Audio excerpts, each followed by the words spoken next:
Alright, this is a little informational video for everybody out there that's looking to get surgery, spinal surgery on your neck, cervical.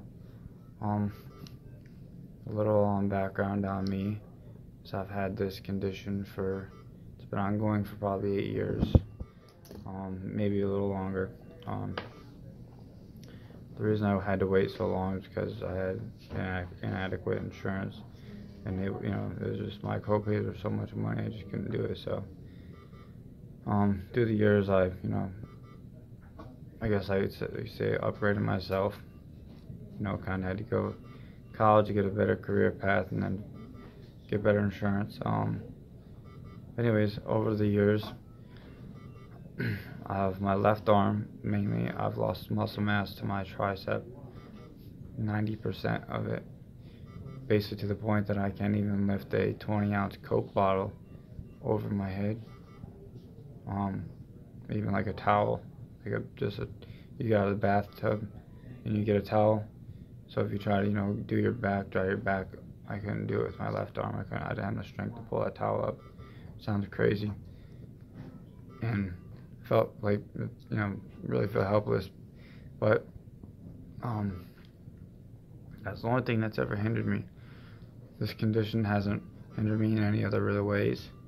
I have noticed in the last year my left leg starting to get a little weaker, and my equilibrium had starting to, my balance is starting to get off. Like I trip over myself or just walking or some dumb little things like that.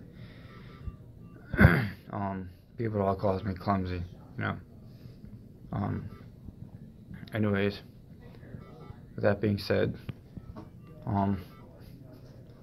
they did a C4, C5, C6, and C7 anterior disectomy fusion. From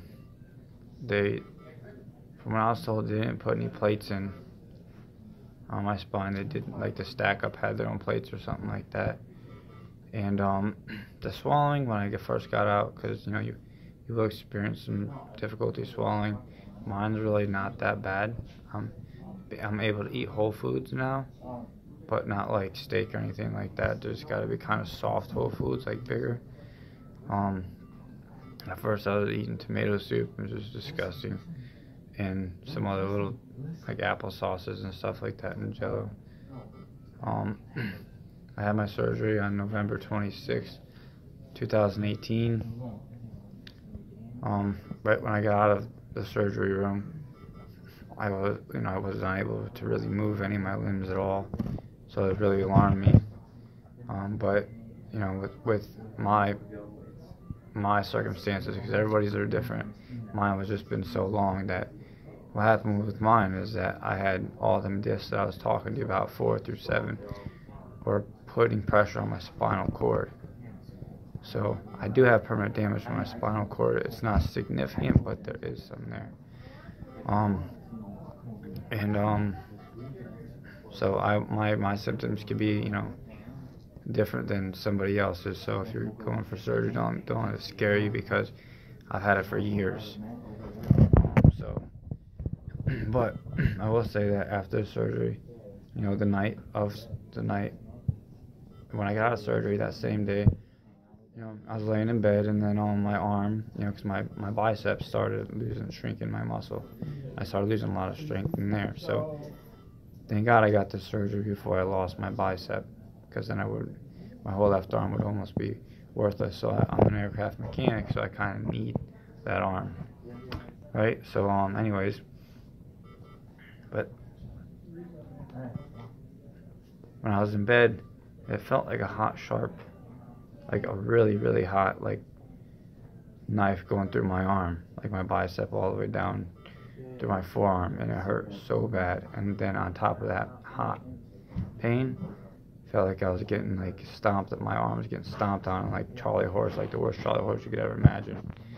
And it was so severe that my whole body was in tremble. I was shaking so bad, and it hurt so bad, so they had to load me up with a bunch of drugs and basically knock me out because it hurt so bad. And then the drugs wore off an hour and a half later. Then they had to give me more. And then after that, I woke up, and probably a few hours later, then the pain was gone. So the analogy behind that I can give you is if you've ever slept on your arm the wrong way, and you get like you kind of cut the blood flow off to it, and you get the pins and needles going back. That's kind of what it feels like, but just imagine like years of sleeping on your arm, then you finally get up. So yeah, so obviously it's gonna be more intense. So so now I actually have full range of my left arm. My muscles are already getting stronger on my tricep from what they've told me. And they have told me that for every inch of nerve, you grow an inch of your nerve every month. An inch grows every month. I mean, you can still see how my nerves are still like kind of twitching on on this left hand especially. Like I said, that is just because the irritation from working on my spinal cord. I couldn't even walk. When I got out of surgery, I tried walking one time, and my blood pressure dropped so dramatically that I just started like sweating profusely, and I had no energy, and they had to hook me up real fast, and I couldn't even open my eyes. I was so tired, I was like blacking out. So they had to bring my blood pressure up. So I've been in an ICU ever since I got out of surgery, mainly because of just how many I guess they call them layers or something like that they had to do. They had to do 4 of them. So but yeah, the swallowing is something that you're probably going to experience. The pain in your arm, if you have the kind of issues I have, for years, and you might have that, or even, like I said, everybody's situation is different, but for me, things are actually progressing a lot better. I'm able to walk now. I got to use a walker somewhat. I feel more comfortable with it. This is my 3rd day out of surgery, and I do feel comfortable with the walker.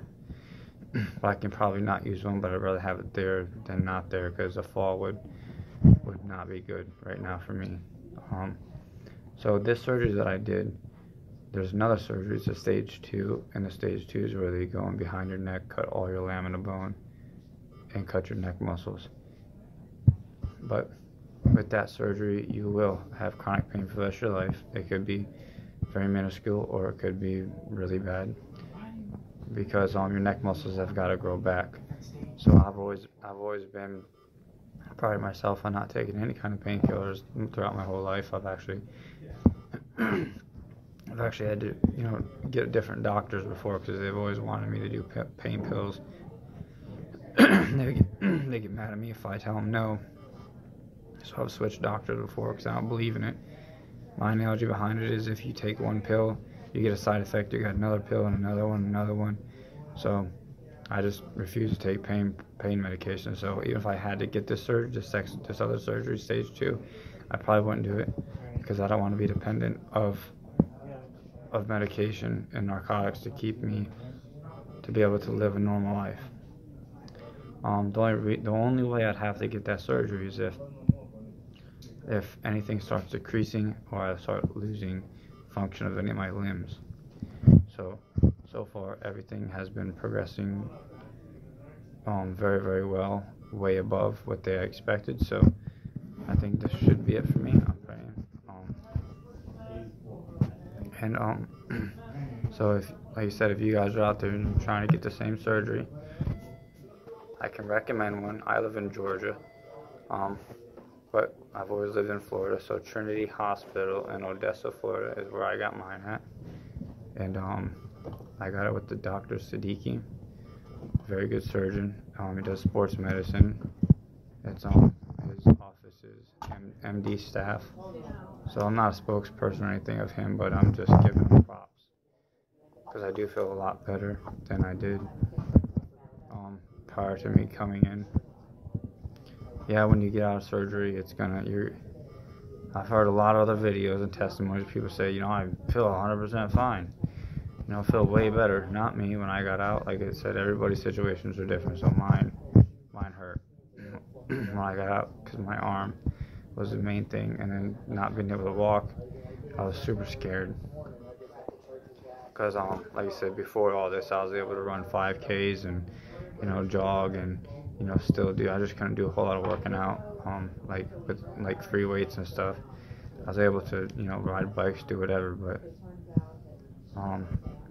if you got your own surgeon, because I shopped around for surgeons, I had one surgeon tell me that he doesn't want to do the surgery because it's kind of risky, so he referred me to another one. So I'm pretty pleased with the surgeon that I chose. But if any of you, I guess, feel that this is very informational, I'm gonna have another video coming out at my 2-week follow-up. I think that's where I'm gonna get MRIs and everything else. So I should be out of work for 6.5 weeks, 7 weeks. And I'll go back to work on light duty. And then 12 weeks, I'm supposed to have a full recovery, and then I should be able to lift infinite weight per se with the, you know, just basically be able to lift whatever I can lift. Just no skydiving. So that's something I wanted to do. But I'm probably not gonna be able to do that now. That's fine. Alright, yeah, about another 2 weeks, I'm gonna wind up putting up another video of my follow-up, and then probably another one around 6 weeks, because that's when this neck brace comes off. And then probably put one up around 12 weeks as well. So I hope this helps somebody out there. Alright.